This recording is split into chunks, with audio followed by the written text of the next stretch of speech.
Y'all tap on in with a player. What's going on with the family? Let me turn my microphone down a little bit over here. And we are good to go. How y'all been, man? Y'all good? I ain't done a live in a minute, man. I've been very busy. I have not done a live in a minute. But I'm here with you guys. How y'all doing? What's up, Just Eve? I see you in your blue dress looking like you got flued out. No, it's weird. Is that a woman? Hold on. Over there, hold on. Hold on, let me see. Hold on. There's somebody else over there. I don't know who that is. I can't tell. But shout out to Just Eve. Shout out to D Tubman. Shout out to everybody in here. I'm glad to have y'all tuning in. I have not done a live. It's been a minute since I've done a live, man. I've been getting a lot of stuff ready. We're getting everybody's holiday packages out. We're still getting those out. I think we got a few of them left. You guys can go to aretasusse.com. We got the Aretasusse package, where we have the book, the DVDs, the gift cards, a whole bunch of stuff. If you've gotten your package already, raise your hand because we've sent a lot of them out. Raise your hand if you've gotten your package already. If you received your package already, raise your hand. And we were getting that popping this weekend. We're wrapping up. We're finalizing the streaming app that we're going to have, that we're going to stream the new movie on. We're going to do a theatrical run around February, and then we're going to have the app. The app is going to be released before February, so you guys can kind of catch up on some of the other documentaries and some of the lectures. We're going to have a lot of my lectures on there. You know what I'm thinking about doing for the app?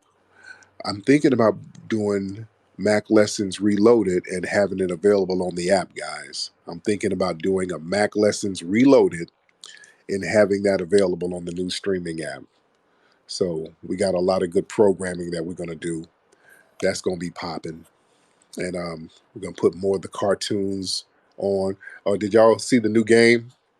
The new video game, guys? People are loving the new video game app called Ugly Turtle. People are loving the Ugly Turtle app. People are loving it. Y'all got to post your high score. It's a very fun game. It's very addicting.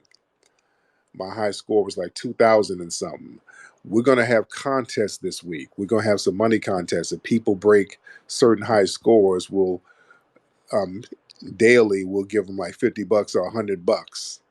All right. So this week we're going to have some high score contests for the Ugly Turtle game. The Ugly Turtle game is available now on the Apple Store. It's going to be available on the Google Play Store in a few days.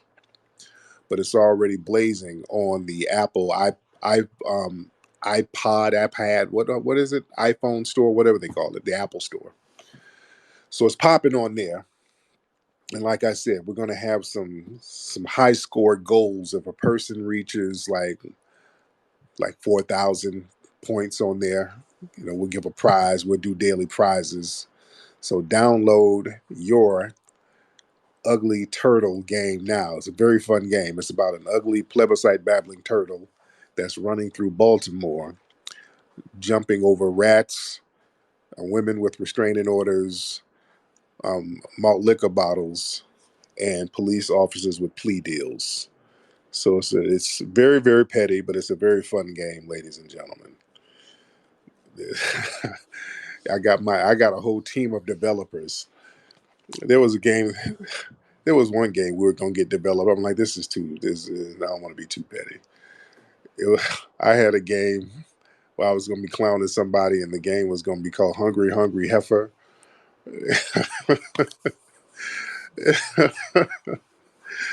The Hungry Hungry Heifer game was so petty, I had to stop. I said, "Let me stop. This is too much.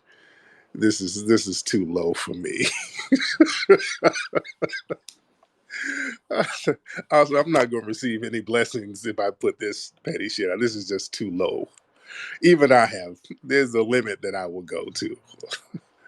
There's a limit that I will go as far as the petty. But listen, we got to talk the reparations thing. I put up a clip earlier of this suspected white supremacist. He's an author. He wrote a book, I think, called The War on the West, I think, something like that. So he's a British suspected white supremacist. His name is inconsequential. So they were talking about reparations in California. All eyes are on California right now, guys. People are looking at us right now because we're pushing that line as far as reparations. And what's happening is we're starting to talk numbers. Now, we're not where we need to be yet. We're not where we need to be. We're just talking numbers. Now, the reparations conversation is cool until numbers are discussed. And I always tell people about the importance of numbers. Always get to the numbers, push to the numbers. Because when you start pushing numbers and numbers are discussed, now we're getting somewhere. It is very important that we keep beating the drum talking about numbers. Let's normalize it. Let's talk about the numbers. So when you talk about the numbers, everybody goes on alert because see, people had no problem with us kind of discussing reparations because they knew the con game that was attached to all of the studies and the commissions and all of that. They had no problem with that. Yeah, y'all want to study reparations, study your ass off. You want to form a commission and you want to form a plebiscite, you can do all of that. But when they start hearing actual numbers, that's when them ears start perking up because when numbers are being discussed, that means it's time to start executing what you're going to put out there. So now when we start putting out numbers, you start hearing 233,000 per person. Oops. So now we're starting to get into the logistics of things, you see. Now we're starting to get into the logistics of how this is going to be carried out. So now the white supremacists, their ears are really perking up, you see. And we see a lot of hateful, trolling behavior coming from a lot of these people. So these people were on an Australian news show and they started talking about reparations here in California. Oh, Gavin Newsom ain't shit. These people, they didn't, nobody had a slave and those black people weren't enslaved. You know, the whole spiel they love spewing. And then the suspected white supremacist British man said something like, well, you know what we should do? We should form a company where we start registering people and just fake calling them descendants of slaves, and then I'll get a 10% cut out of it. Now, people think that that guy was kind of being trollish or joking. Nah, you better watch it. When these white supremacists joke, their jokes ain't really jokes. It start off as a damn joke, and they'll do that for real. You dig? So they're already talking about ways to undermine the reparations. Now, this British guy, why are they so butthurt? Come on now. Why are they so butthurt about us getting reparations in California? Why the international hate on reparations? Why are people from other countries kind of hating on reparations over here? Because I've seen a lot of suspected white supremacists all up in the UK talking about our reparations here. Now, our reparations doesn't have anything to do with them. We're talking about what we're supposed to be getting from the US government. But you know why they have a problem with us talking about reparations and really pushing that envelope and why they are watching it so closely? Because they understand when we get stuff popping over here, the world takes cues from us. When we start getting things popping, people start looking at us and getting cues, and they start then looking at their government. So these British people know if we get reparations popping over here, they know they are next. They're gonna have to start breaking bread too. They already know, so they're trying to get in front of it real quick and they're trying to sabotage it. But they know once we get this thing popping over here, some of the brothers in the Caribbean, brothers in Africa who were colonized by the British, they're going to be looking and they're going to be following our lead. You dig? And then we're going to follow our lead too because Britain, understand, they did have the 13 colonies initially. So we're going to holler at them when the time is right, by the way. You understand me? We will holler at them too when the time is right. But we're going to take care of A and B before we take care of C and D. Yeah, we're gonna holler at them about them 13 colonies too. You dig? Well, we're gonna holler at them about that, but we're gonna get this U.S. government thing straight first. There's a few people we're gonna holler at. We can holler at France too. They had Louisiana at one point. We can holler at them later on. Again, after we get it popping here, France, come on over here. Let me holler at you. Let me holler at you too, France. There's few of them we'll holler at who was over here implementing slavery. We'll get at all of them. Yeah, yeah, they're not going to be let out of the loop. You know, and when we do that, then the Haitian brothers and sisters need to start hollering at them too. You see, but we always see this international hatred and almost sabotaging behavior for us trying to get reparations. And again, when it comes from those in the dominant society, they don't want other people to follow our lead. And then you have people who are not FBA who find ways to hate on it. And the reason they hate on it because they're not qualified to get it, you see. And if we start getting reparations, they look at it as, well, damn, that's less money for the DACA programs and the immigration programs, which is true, which is absolutely true. If we're spending, we're utilizing the funds for us, for foundational Black Americans, yeah, we're not going to sit up here funding the DACA program and all of these H-1 visas. And no, we're not going to be funding all that. So that's where that fear is. That's why we always got some person who's non-FBA coming in our mix, trying to undermine us as far as getting tangibles. Y'all remember that one dude, that Haitian dude who was all in these spaces about a week ago, who just kept getting debunked over and over again. And he was some do boy for Warnock. He worked for the Democrats. And y'all remember all the bad faith arguments this guy had? He just got caught in lie after lie after lie.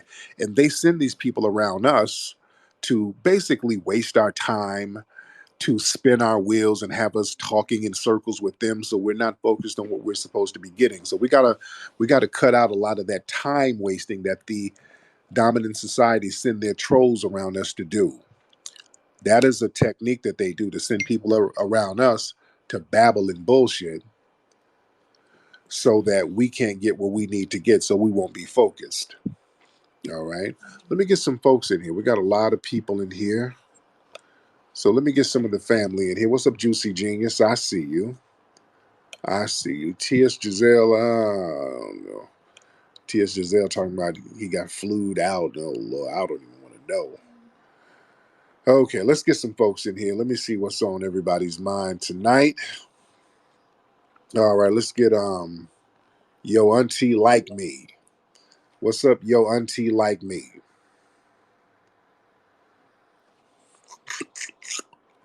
You want to turn your Yo, microphone on? yo, What's brother, that? peace. Hey, Tariq, peace to you, family. What's going on, man? What's going on? What's on your mind? Man, cool, brother, man. Just sitting here, just listening in, man. Definitely, man. I know one thing, man. I'm down for what California is most definitely doing. I can't wait for it to start to trickle down, man. And I just really want to say I'm definitely keeping my head on the swivel with all these Yeah, other folks running around here talking about that I need this and I need that. Nah, player. This ain't for you. This is for us. yeah, And I'm yes, glad that indeed. we're not taking it no more. And with our Real talk. generation, you feel me? Real talk, man. Much respect to you, brother. Let's get Jim Crow. We have Jim Crow in here, a white man named Jim Crow. What's up, Jim Crow? Jim Crow, turn your microphone on, sir. All right, Jim Crow. All right, Jim Crow bounced. I guess it wasn't time for Jim Crow. Let's get Ignatius Smith. Ignatius, hop on, man. How are we doing, Tariq? I'm good. I'm good. What's on your mind? Yeah, I'm just curious about the whole reparations thing. Yeah, I'm not totally opposed to it. It's just uh, I'm curious. I could imagine a scenario where if the reparations were handed out, and then 10 years later, if things hadn't drastically changed, um, where there might be a second round of asking for such reparations or uh, other things. And I'm just curious, if I were to be an individual who supported reparations, is there would that be a one time thing, or would that ever come back up, or how do you No, see it that playing out? wouldn't.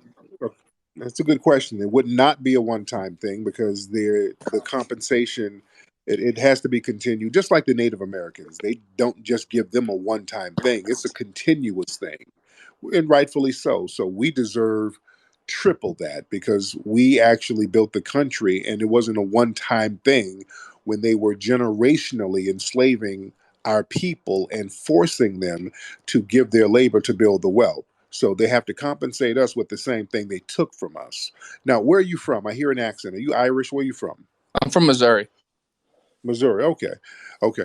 Um, reparations is that would be a great step to healing. That would be a great faith step to say, hey, look, we want to do the right thing as far as people in the dominant society.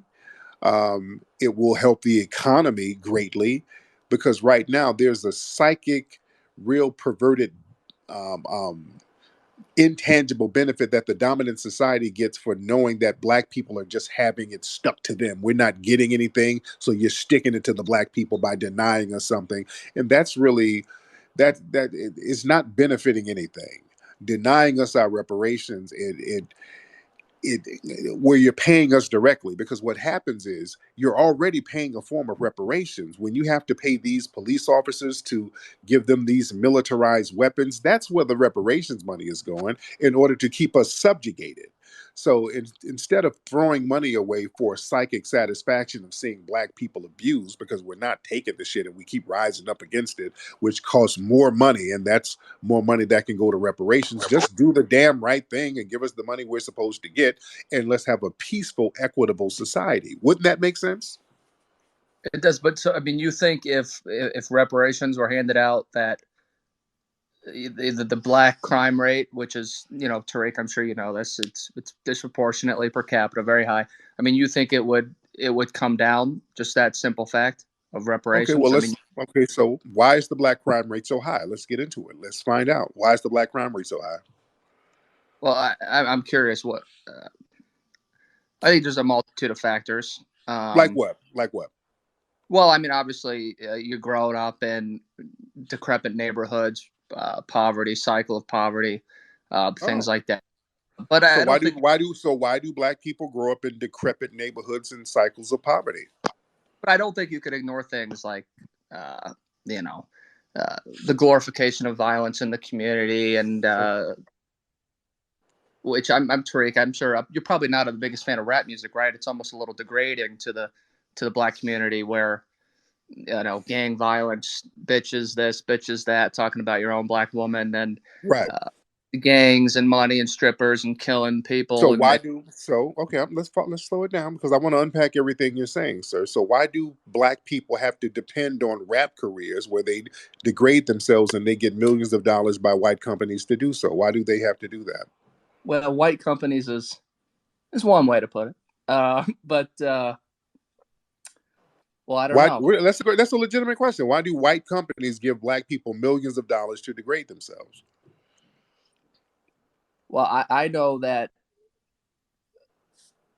if a lot of times, if a black individual starts to go strongly to class, speaks a certain way, does certain things, they get bullied by their fellow black classmates. I see some Really? laughing emojis.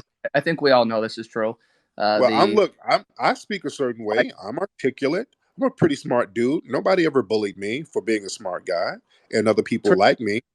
you've heard the phrase "you act white," correct?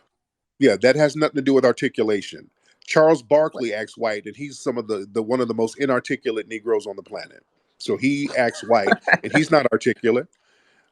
Some of the people that you see on Sports Center talking, they act white, and they are bumbling fools. Herschel Walker acts white, and he's a bumbling buffoon. I'll tell you what. I think. Acting white has nothing to do with articulation. Well, I think if you would, I mean, I think that's. I think if some people talk a certain way, people say you're talking white. I mean, I saw a recent No, interview it's with not. No, no, no. Deion No. Listen. Sanders. Okay, listen. What I'm telling you I'm a part of black culture. I'm telling you, when we say talking white, that doesn't mean your articulation level. That means the stupid shit you're saying means you're talking white. You understand? It's something that the person said that makes us say you sound white, not the articulation. There are plenty articulate black people. Malcolm X was articulate. Nobody considered him talking white. Martin Luther King was articulate. Cornel West is articulate. Articulate black people. I have my sister Teslin. Teslin's a very articulate sister. Nobody accuses her of talking white. Marcel is articulate. Many of us are articulate. Articulation doesn't mean that you're talking white or there's a lack thereof. It's really what you're saying and the content of what you're saying. That's what we mean by talking I white. feel that. Yeah, Okay, got and it. I'm curious, Trick. What do you think a bigger problem in the Black community or the foundational Black American community, as you guys put it? Which I do like that term. Whoever came up with that, was that you, Tariq? I'm a fan of that. Yeah, well, it was kind of an amalgamation of what Claude Anderson came up with. He referred to us as Native Black Americans, but many people were getting confused. Like, do you mean a Black Indian? So I just kind of threw the word foundational on it just to differentiate it, and it took off from there. But go ahead. No, I do like that. Would you Thank you. consider white racism from the police and things of this nature, or the 75% out of wedlock rate a bigger problem in the Black community? Hmm. So the out of wedlock rate, how is that a problem? How is that a bigger problem than the white supremacist police officers? Well, I think even Barack Obama talked about this in 2010. I think he remarked how, and the scientific, or I guess scientific, but the research is pretty clear on the link between uh, single mother homes and dropping out of school, educational achievement, prison likelihood, uh, criminal inclination, things of that nature, and the link between. Here's the problem with that. During the so-called Jim Crow era, when black men and women were married, and the wedlock, having children in wedlock, that was shit, 90%, I would say, Very high, correct. very, very high. Guess what? The black crime rate was still high. It was extremely high. The black crime rate has always been disproportionately higher than that of white society. Always. Going back to the 1800s, the black crime rate has always been high. You know why? I'm curious. Hmm? Because more things are criminalized for black people to do in a system of white supremacy. That's why the crime Uh, rate is high, because more things are criminalized. Going I back into think Jim Crow. assault and drug dealing and homicide and arson and robbery and grand theft. I think these are criminalized for all communities. I'm not sure if No, I they're could. not. No, no, no, no, no. Eh, No. Name the Black Cow Rittenhouse. I mean, there's a lot of black individuals who use self defense. I mean, obviously in Southside Chicago, I'm sure.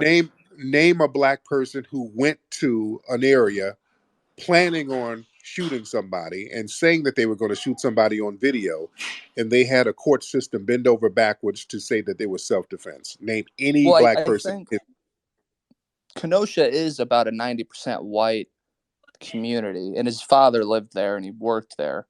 So I Uh-huh. think Kenosha is not a black community. It's Right. 90% white, and he Right. only shot three white Right. individuals. Because the black people saw what he was trying to do. The black people saw that he was out there trying to ambush people, and they avoided him. That's why the white guys attacked Kyle, because they saw what he was going to do, because the brothers pointed Kyle out. But you never see, I'm just saying, you don't see a black version of that. More things are illegal for black people to do than those in the dominant society. You guys can literally get away with murder.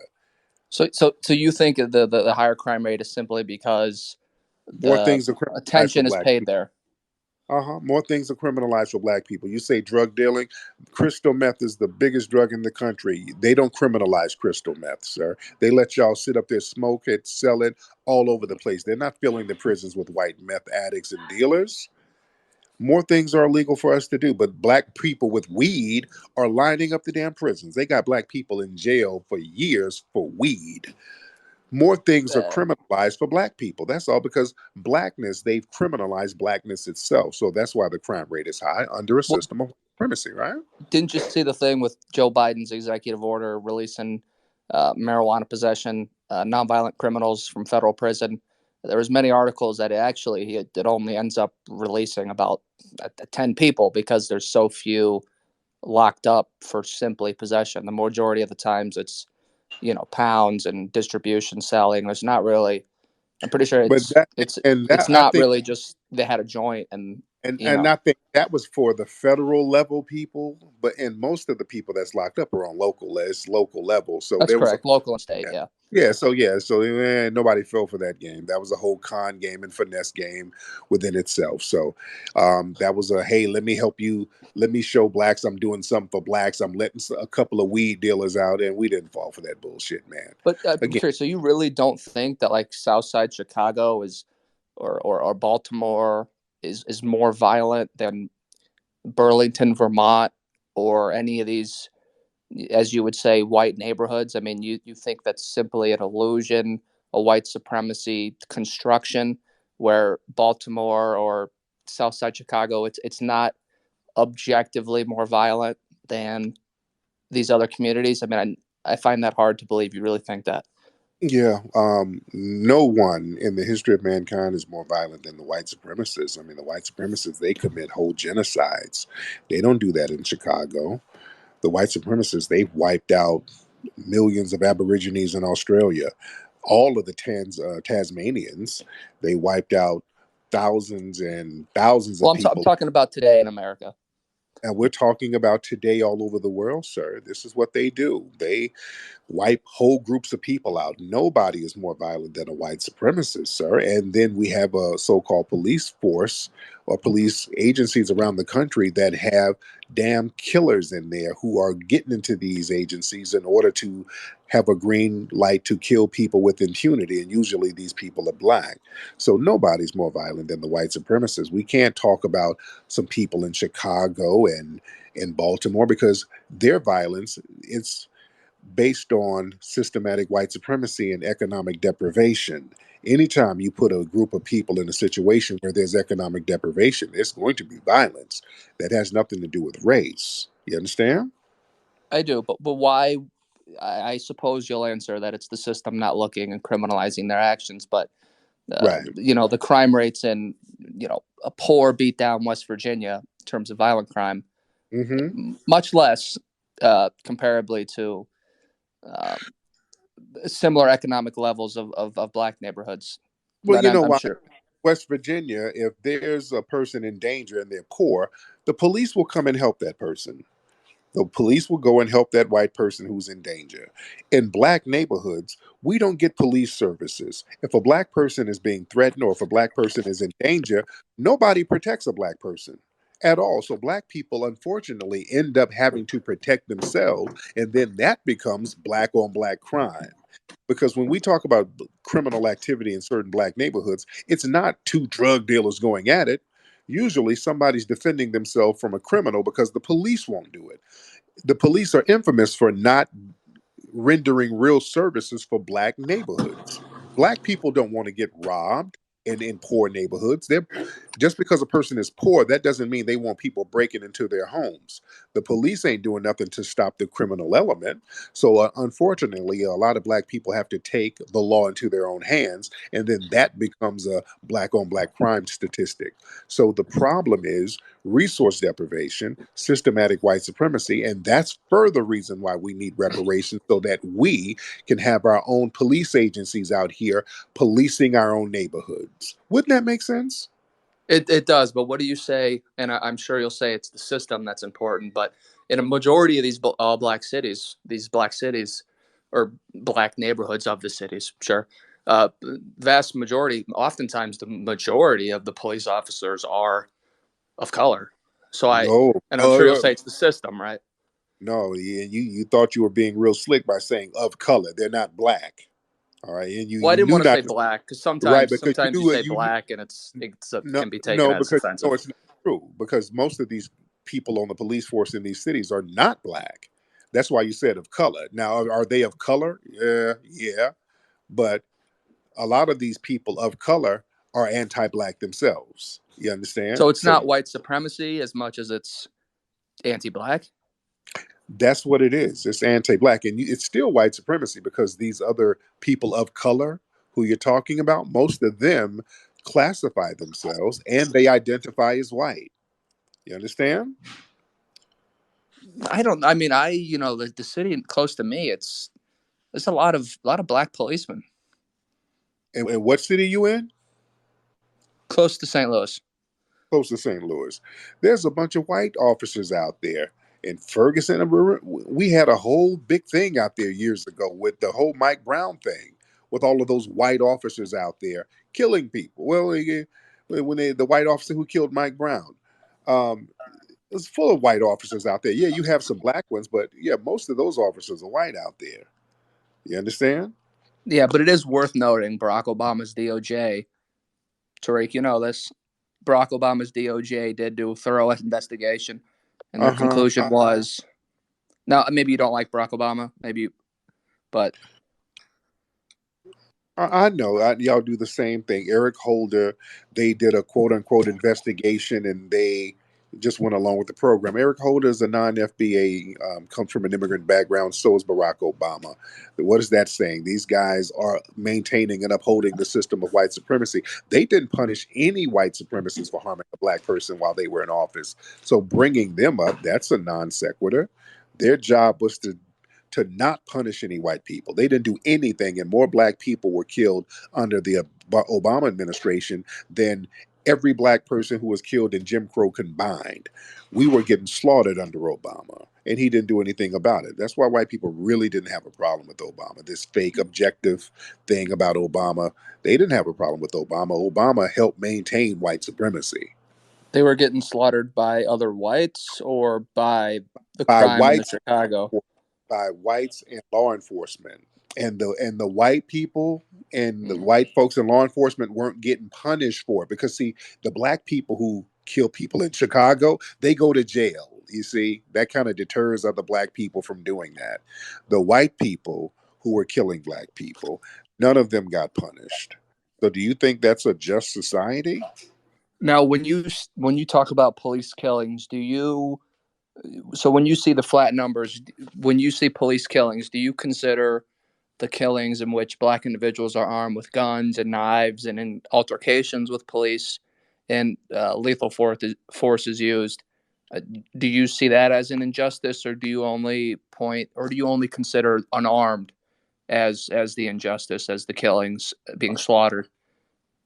There have been so many protests and battles against these black people out here who were unarmed, killed by police. Let me ask you something. Out of all the cases of black people getting killed by police, by white cops in particular, where the white cop got off, which is in many of them, do you feel that the white cop should have been punished in any of those cases? I'm asking you that personally. Do you feel that there's a white cop who killed a black person and got off, but they should have been punished? Just one case. Yes, I think off the top of my head, I think his name was Flando Castile, Uh where he huh. was in the car. Do I have that correct? Right. Philando Castile. Uh huh. Yeah, that one comes to top of mind. Officer Yan. Um, You believe Officer Yanez should have went to jail, right? I do. Now yeah, mostly because I mean he was armed, but he told the guy, hey, I'm armed. He told the guy, and then Right. he shot him after he reached. So that one was pretty egregious, and I don't think that cop got punished. Correct? Right. He didn't get punished, and he wasn't really Yeah, white. He wasn't. He was white Hispanic, but uh, yeah. so And you then you the can say George Floyd cop, what was his right. name? Derek Chauvin got punished. Those are the only ones that really come to mind. The cops. I mean, the Breonna Taylor. uh, the no knock. I think that's more of an indictment on the no knock search as much as it is white supremacy, because they did get shot at by the boyfriend. Now, how was the boyfriend to know it was police? Right, obviously. Yeah, But they got I think shot at because they that's more of an indictment on the no knock search as much as it mm, is whites really. being racist. Right. Well, no, that was kind of racist for them to just go in there with guns blazing and then they don't punish the people who did it. They going in there But shooting unarmed, well, not unarmed, but they were shooting innocent black people. That was kind of racist. That was kind of white supremacist. but I think to frame it as they went in shooting when they got shot at first. Now, obviously, I think the no knock search is No, what's to blame. But no, no, no. They didn't get shot at first. They kind of went in there guns blazing, and I then they think the shot. boyfriend shot first at the police, correct? No, because then they were outside shooting inside, and then they got in trouble for shooting in somebody else's apartment. The cops. So the cops were shooting first, and the brother was returning fire. That's why he got off, and I think they just gave him a settlement. I think. I think the federal government just brought civil rights charges. I think. I think Garland Yeah, did. I think I saw that. yeah, it was against them shooting in the other person's apartment. Nobody got punished for actually killing Breonna Taylor. Nobody. Nobody. You see, so Yeah. they do all of these little janky symbolic gestures, but the people who actually killed that innocent black woman who was in her house with no clothes on, nobody got punished. So that type of stuff, that's just white supremacy. That has nothing to do with a no knock because you, we're the white women who are getting killed by no knock warrants. Oh, I'm sure they. I mean, I'm sure they can. I mean, well, I'll pose it, Tariq. You know the famous video of the white individual in the hallway of a hotel, and the cop has an AR-15 on him. I Uh, remember that he was he crying tells, and on his knees and he "Oh, shot it don't." in. Yeah, I mean that. There's just the videos. I mean, one of the most egregious, other than the George Floyd, one of the most egregious on video in the Philando Right, Castile, but one of the right. top egregious police killings I've ever seen. And that guy was as white as snow, and it was almost like they were looking to kill him. Yeah, and that was a white sacrifice. Every now and then they might get a white person, but for the most part, where it's normalized, they're really getting at black people. And didn't they punish that cop who shot that kid? No, they didn't. They There didn't might have do been anything. a settlement from the city, but I don't think. Okay, yeah, yeah. They Yeah. just, every blue moon they'll do a white sacrifice. A white person might get hit, and they'll rectify it very, very quickly. So yeah, that's not the same as all of these black people being slaughtered by these suspected white supremacists working within law enforcement, where it's completely normalized now, where you have these extremist groups getting into law enforcement and in the Secret Service. There was some that came out today saying there was some white supremacists working for the Secret Service at one point in 2015. So it's insane out here. This is why we got to get reparations. So, do you think that like we'll say genocide, I guess, or ethnic violence. So you seem to think it's inherent to white European individuals, but I'm just curious, how do you square that with, in Africa, there's ethnic rivalries, ethnic Rwandan genocide, and even going back into the days of Zulu, where slaughtered tribes and towns, conquering, wiping out hundreds, thousands of people. How do you square placing this type of violence solely on white people when there's such a history in Africa, even in 1600s, 1700s, old days, and even recently in the 90s with the Rwandan genocide, you know. Yeah. So how do you, because if you only say that's a white thing, but there's got to be some explanation for why it also shows up. Like I said, old days in Africa with ethnic tribes, Zulu, right, conquering a lot of Africa, slaughtering the opposing tribes, and then even Yeah. recently with the Rwandan genocide. It seems No. almost a little like you just have an axe to grind with white people and say it's only them. And I'm curious.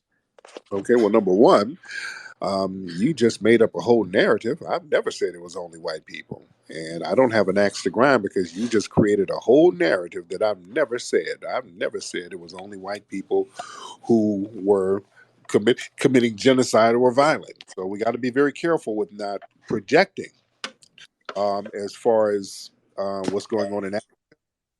I don't live in Africa, nor has any of my family members. My family has not been in Africa for centuries. So whatever they're doing over there, they got to get that shit together. We're not over here as foundational black Americans committing genocide to anybody. We're not killing large groups of people. We're not harming large groups of people. We're not wiping out large groups of people. We've been saving groups, if anything. We've been the most patriotic people over here. And there is only one system of global racism, and that is systematic white supremacy. Now, when we do want to look at the Rwanda situation, we have to look at who orchestrated that and who pitted these groups against each other. They were colonized by the European powers. These British white supremacists would arm these people and instigate these things. Now, again, we don't have to fall for the instigation, but these people who are doing the instigating, they don't have to do that either because when they dominate and conquer all non-white people globally and then deprive them of resources, they can get them to do their bidding by throwing resources to one group or another. That's why reparations are so very important over here. That goes right back to reparations. Because when we don't have the resources we need, we can be controlled and dominated, and they can have us doing all types of wild shit for just a couple of crumbs. So, this is why we need to have a just and equitable society and give us the tangibles that we are owed as foundational Black. I guess I'm just curious though, with reparations, how would it make a difference? How would it fix things any more than the welfare state since the '60s, which can be construed almost similar to what reparations would be, which would be money from the government? How would it make any more of a difference than the vast sums of money that have been handed out? Well, the thing is, reparations is not welfare. Reparations is something that's owed specifically to us. Welfare was created for white women. That's why more people on welfare are white. The majority of Now, people on welfare are white. Yeah, it was created. Well, reparations was created for white women in the 1930s whose husbands were dying working in them coal mines and all of them dangerous jobs. They needed to have something to sustain these white women and their children when their husbands died. So welfare was for them. Black people started getting more access to it in the 1960s, but yeah, even today, more white people get reparations. So, welfare. More white people get welfare. The welfare capital is Owsley County, Kentucky, where 98% of the people are white and 98% of them are on welfare. Damn near the whole town is on welfare. So that's not the same as reparations. Everybody can get welfare. Illegal immigrants come over here and get welfare. So we need specific tangibles for us, for foundational Black Americans, so the wealth gap can close. but I guess my question was more how would it make any of difference of a tangible difference? How would, because by reparations, do you mean just like checks given out, or the the creation of institutions that would then be staffed with Check. blacks? Look, we're You talking about just money. Look, okay, listen, because see, when we talk about welfare, that's not, you can't do anything with welfare. You can't really start businesses with that. You can't really build anything with welfare is crumbs. They give you an EBT card, maybe $500-$600 a month. That's not, and maybe a Section 8 voucher, but that's, and you have to live in a certain neighborhood. No, no, no.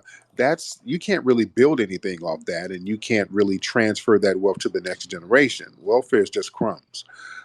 Reparations, when we're talking about numbers such as 233,000 per person, now we can build something with that, and that's a great start. That's something that we can transfer to our children. That's something that we can invest in as far as real estate. We can invest in business endeavors. We can circulate that money for real into the economy. So we can do things with that money to really get ourselves out of a hole. So vast difference than welfare. now, do you envision the vast majority of foundational Black Americans using the reparations to invest in businesses and companies and other things of that nature? A lot of us will, because we have a lot of ingenuity. If you give 10 Black people reparation money, 230,000 each, five of those people are going to be millionaires the next year. Now, the other five, will they go buy sneakers? Yeah. Will some of them go buy flat screen TVs? Yes. Will they go buy hair weave bundles? Yeah. But I'm looking at those five Black people who are going to become millionaires, because that's the most important thing to me. And we're Okay. old. Yeah, we're owed the money. This is a debt that's owed to us. You see. Okay. And now, I'll shut up here soon. I don't mean to, hog but I think this is a pretty good conversation. I think I, hopefully I'm not people agree. offended by anything. No, this is a decent conversation. We're getting clarity here. Right. Yeah. So I'm curious if white supremacy is still so dominant, and it's still such a stranglehold, and it's still the prevailing ideology or modes of being that is what's controlling society. How do you square that with the 5 decades of immigration, legal and illegal, that has and policies that have lowered the white birth rate, black as well, but just for the sake of what I'm saying, the white birth rate to where we're teetering on being no longer the majority in the country? if it was such a white supremacist society, still to this day, obviously, 40s, 50s, 60s, obviously, I don't think anybody in the country would deny it was white supremacy. But if since that era, it's still so white supremacy, why would that white supremacist country institute policies, immigration, all this LGBT stuff, indoctrination of children not to have kids, but specifically immigration? Why would that white supremacy society institute policies that would, within the next 30 years, place us into a minority within the country? That Well, I have a hard time understanding that. well, here's the thing. You got to understand, all of these other groups were allowed into whiteness. That's the only reason they had immigration. The reason they started mass immigration in the United States was to bolster white numbers. Even in the 1800s, when they saw black people getting free after the Civil War, right after the Civil War, they said, "Hey, come on, let me bring me your sick and your tired and your huddled masses from Europe." They started bringing whole immigrant groups from Europe who weren't really considered white yet. The Greeks weren't considered white. The Italians weren't considered white yet. They had to be hazed into whiteness. That's why they were calling Italians guineas over here. Guinea means African. That's what The that's what WAPs. Guinea. Yeah, without papers. But yeah, Guinea. The Guinea means African. The way they look like black people. That's what they were saying about Italians. Then later on, they allowed them into whiteness. The Irish, they allowed them into whiteness. The Greeks, they allowed them into whiteness. The Hispanics, when they started letting Hispanics over, they allowed them into whiteness. So they kind of go through a hazing process with some of these immigrant groups, because these immigrant groups are going to have to learn what whiteness is. That's why when they come over here, the first thing these immigrant groups do is display vile anti-blackness. That is the test, to come over here and show how anti-black they can be, so they can be allowed into the reigns of whiteness. This is why they when they come here, they classify themselves as white. So that's the thing that's going to bolster the white numbers, bringing over these groups and hazing them into whiteness so that the white numbers can go up. Because the Anglo white numbers, they've been down. They Anglo whites have been a minority for a long time. So all of Yeah, these other it's mostly German descendants and Irish descendants at this point. right. So yeah, the Anglos have been a minority. So all of these other groups, these people who you think are white, if you look at their background, a lot of these people are actually Middle Eastern. Many of them are Hispanic. They just changed their names. You understand? So a lot of people don't realize that. So it's very interesting. Remember Steve Jobs? Steve Jobs, and rest in peace with Steve Jobs. I think he was Middle Eastern. He just looked like a regular white man, but he was Middle Eastern. What was he So like? Maybe I know a lot of, was he maybe Lebanese? I know a lot of Lebanese folks look white. yeah. I think I know he was from over there somewhere. I know he was from over there somewhere. But a lot of these guys, Yeah. you dig? That definitely makes sense within the 20s and the 1800s with the Irish, the Germans, the Italians, bolster white population. But I don't know how I can square that, because specifically they abolished the country of origin requirements in 1965 with the Hart-Celler Immigration Act, where then they allowed in immigration from India and China and Africa and Latin America, Oh yeah, specifically objectively non-white groups. And even I think today, if you go around to Latinos, some of them are white passing, and maybe will adopt white identity. But man, some of them are just objectively brown, and a lot of them, they go to the universities, and they they get hit with this CRT white supremacy stuff, and I think it's hard to imagine them ever wanting to be assimilated into a white man, identity. So I man. I I I don't understand, why would a white supremacy society let in millions of people from India, China, Africa to dilute their numbers? It doesn't seem to make much logical sense. Maybe in the Well, 1920s, but once you allow non-Europeans in, doesn't that fall apart some way? Well, in the 1960s, 1965 in particular, the reason why they started letting over some of these darker people from India and Africa, that was because of black people. Black people had the civil rights movement going on, and we were out there in the streets stomping hard, and we said, hey, we can't have this thing where you are not allowing black people to come over here, because they had a very low immigration rate for black people coming from African Caribbean. And we said, hey, enough of that. Let our brothers and sisters come over here.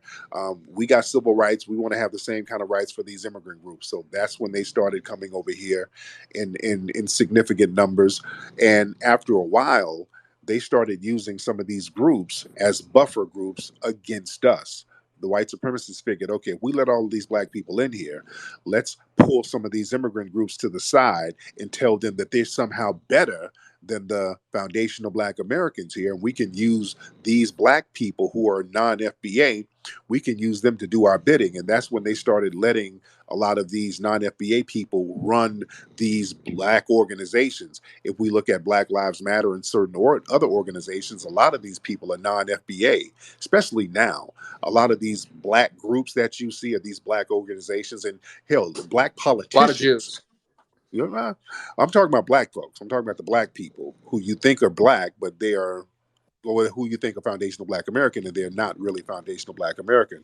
When you look at Gotcha. people like Kamala Harris and others, Colin Powell, all of these people come from Caribbean or some type of African background, but they come from non-FBA backgrounds, and that's by design. That's not a coincidence. So even when they speak the language of white supremacy and black liberation, the non FBAs, do you guys still look at them with suspicion or some kind of maybe as if they don't fully understand the history of the problem? Is No, that no, no. is that a correct assessment? No, we get some FBAs who are talking against white supremacy and talking about black empowerment. We rock with them. We rock with them 100%. But the white supremacists, they kind of stop too many of them from coming over here. You know, when they start bringing people over here now, they're going to make sure they understand what your ideology is. They're not going to get a person from Africa who's a revolutionary minded person. They're not going to bring in people from the Caribbean who are revolutionary minded.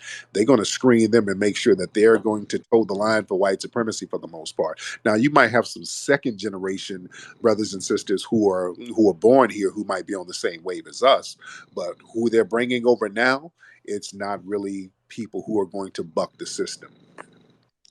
Yeah, but it is worth noting though that when we speak of the white population becoming a minority, that's totally based off of self-reported, self-identified racial identity within the census. So Right, with but what you're saying, that has nothing to but do but with those numbers come from people saying, I am Hispanic, I am black, I am Indian, and de facto then I am not white. So, but then if you were saying is that they're brought over to be assimilated into whiteness to bolster up white numbers and block out foundational black Americans, that doesn't seem to be panning out because those non-white numbers are self-identified. Those are self-reported. right, and you Do you know have what to I'm understand. saying?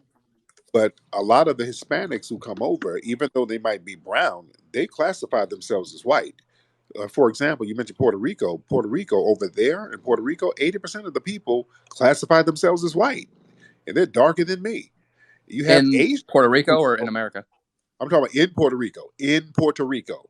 And Mm-hmm. when they come over here, they're not going to change their status to something else. They're going to keep their status as white. You have a lot of people from India who classify as white. Kamala Harris's mother, look at the birth certificate. Her mother lists Caucasian as her race. So a lot of these other non-white groups still classify themselves as white, and they're going to have a white mentality, a white supremacist mentality for the most part, even though they don't even get all the benefits of white supremacy in many cases. Yeah, but all I'm saying is that line of reasoning doesn't seem to be reflected in the self-reported, self-identified every 10-year census. It's there. When you see the white population or the white numbers, yeah, that includes all of these other groups. That's why sometimes they'll say, well, But it's still white, declining though. That's what I'm saying. yeah, it's declining because the white birth rate is like it's almost it's a zero birth rate. You're dying faster than you're being born. You, Exactly. yeah, But so but then so then why would, because we see the stuff that goes on in schools in Tariq, I love this thing you've talked about in the past with how they have these black celebrities put on dresses to emasculate the foundational black Americans and they push this gay stuff to undermine your guys' community. It's so true. But right, why would a white supremacist society then do that to white folk? I mean, you see the stuff in these white suburban neighborhoods, these white neighborhoods with these drag shows and the transgender they're pushing and all of this yeah, stuff. right, That's playing a large part in our birth rate being so low, and it's all on our TVs and the movies and in kid shows.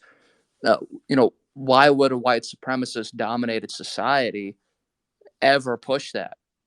even on the white population. We see this all the time. Right. So Yeah, they will sacrifice those in white society because again, they want to. Yeah, the key word is trans. They want to get that word trans out there and keep the word trans out there, not just transgender. Trans is going to be transhumanism too. They want to get into the transhumanism thing. This is why so many of these people in tech are into the transhumanism thing, where they want to start morphing people's bodies with machines, and they want the government to pay for it.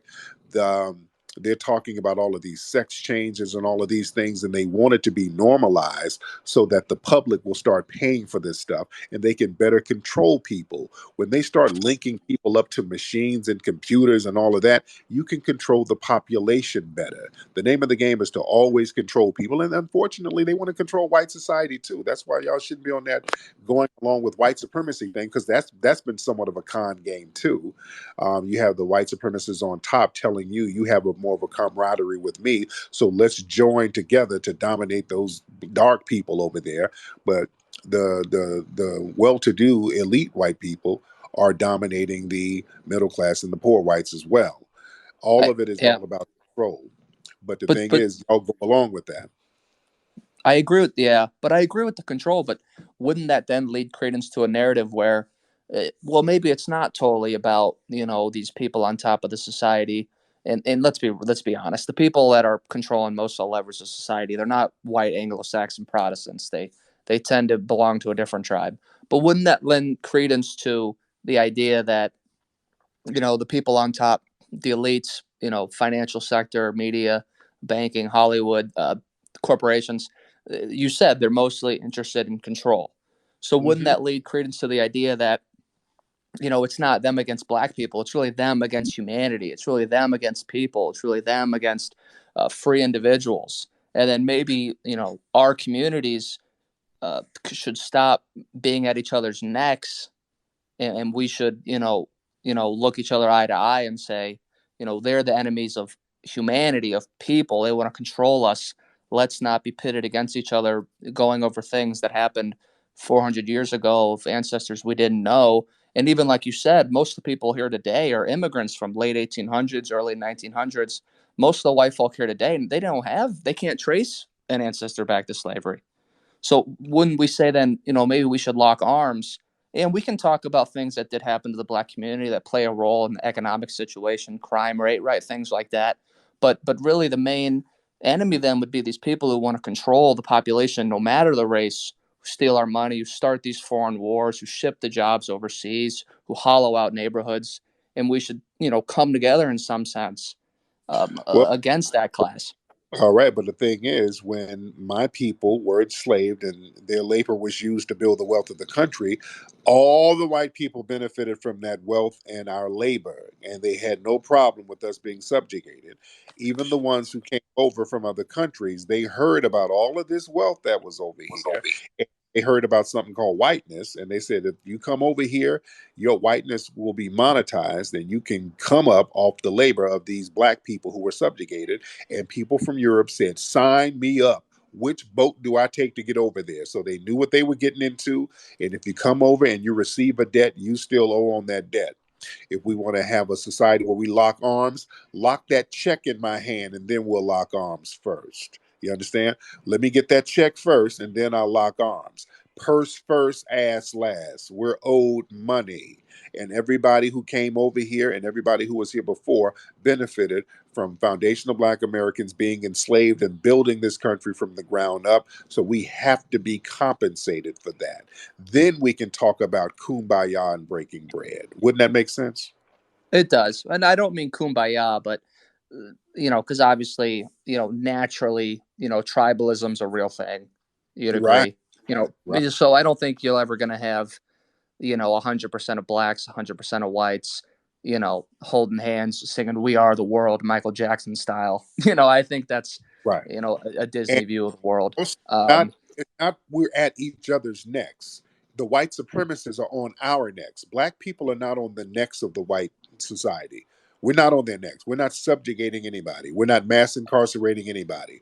We're not. but sometimes it does seem like, and it sometimes it seems like you guys would like to be.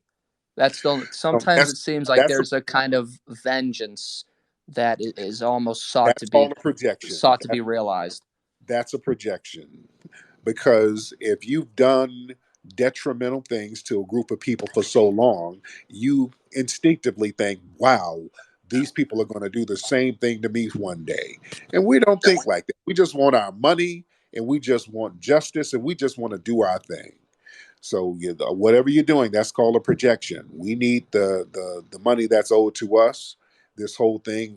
Whereas if we get on equal footing, and you said something very revealing, the thing is, and many people in the dominant society believe, if we get equal economic footing, you think that's going to give us the power to seek vengeance and get revenge for all of the detrimental things you've done to us over the centuries. And truth be told, we're not even thinking like that. We just want what's owed to us. What else are we supposed to believe when you know, there's papers that are written where they call whiteness a disease or a parasitic, or we see on CNN Van Jones says that every white person has a disease in their brain. It might be dormant, but it's always there. You know, and what do you do with diseases? Well, you try and get rid of them. So and you see, you know, Sir, you know, sir, BLM, sir, there's a good cause there, but you know, a lot of sir, the BLM people, you hold on. see the graffiti on statues, you know, kill Whitey or Whitey this, you know, what Wait else a is there to conclude? Wait a minute, guys. You're acting like y'all didn't have a whole eugenics movement where y'all were saying that black people have flawed genetics, we have lower IQs. Like you don't have think tanks now that push the bell curve. Our IQs are lower. We have a criminal cell in our brains. You guys push this stuff now, and this type of stuff is used to marginalize us and to punish us unjustly. So you're doing that now. You talking about Van Jones? Nobody in Black society takes Van Jones seriously. Van Jones is your guy. He toes the line for white supremacy. Quoting Van Jones, who's a puppet of white supremacy, that's a bad faith argument, sir. You got I didn't know. I didn't know that was your guys' opinion on him. yeah. Van Jones is not a representative of Black society whatsoever. And the thing is, again, you guys in the dominant society have marginalized us by making our blackness seem like a disease. And you've been punishing us for the last few centuries. So, again, there's a lot of projections there. Understandable. Well, I think Uh, that was a good conversation, Tariq. I enjoyed it. Honestly, I did. I hope you feel the same way. yes, indeed, man. Thank you so much for calling up, man. All right. All right, take care. God bless. All right, bro. All right. Very interesting. Do y'all hear my dog snoring in the background? My dog is going to town. We got a lot of people in here. Almost 700 people. What's up, Jim Crow? What's up, Jim Crow? You here? Yeah, I'm back. What's good? Can you hear me? I can hear you. What's going on, Jim Crow? What's going on, fam? And shout out to the FBA fam and the Encore family. Yes, indeed. So I'm just going back to the topic. You said international hate for FBA. I'm actually FBA. My girl's from Trinidad and Venezuela, and we met at my old job at social services. And at the time, I was listening to your Mac lessons episodes, but I really started locking in when you mentioned like race and relations with each other. Yeah. So when we met, her mom asked me. She was like, "Hey, where's he from?"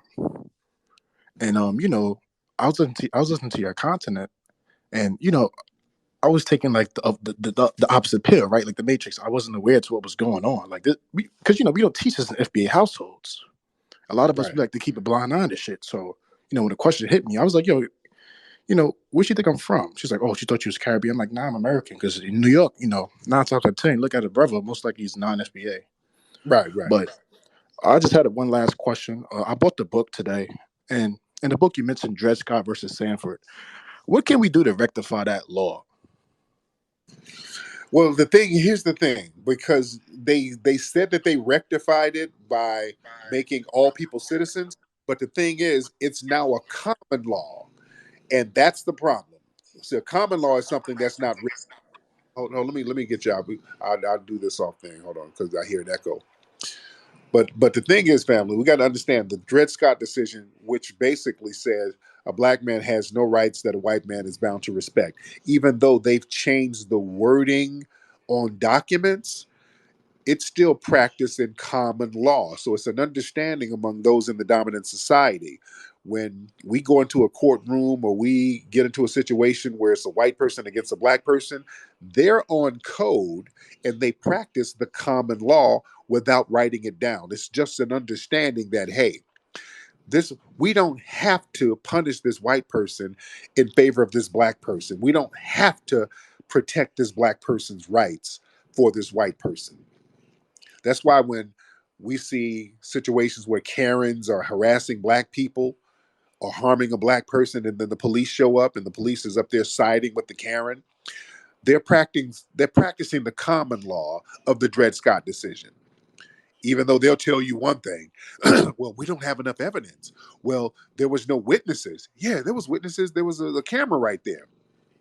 Well, we have to look at the footage and get back with you. See, they give you all these excuses. They're practicing common law, meaning you have no rights that we're bound to respect. We got to understand how the common law of white supremacy work. It is a common law. That's why when Negroes run around here with fezzes on talking about the documents and the paperwork, man, that don't mean nothing. White supremacy operates off common law, nonverbal understanding of codifications. That's why we have to understand the power of codification and being codified. All right. I think that's been enough for tonight. I think we had a decent conversation.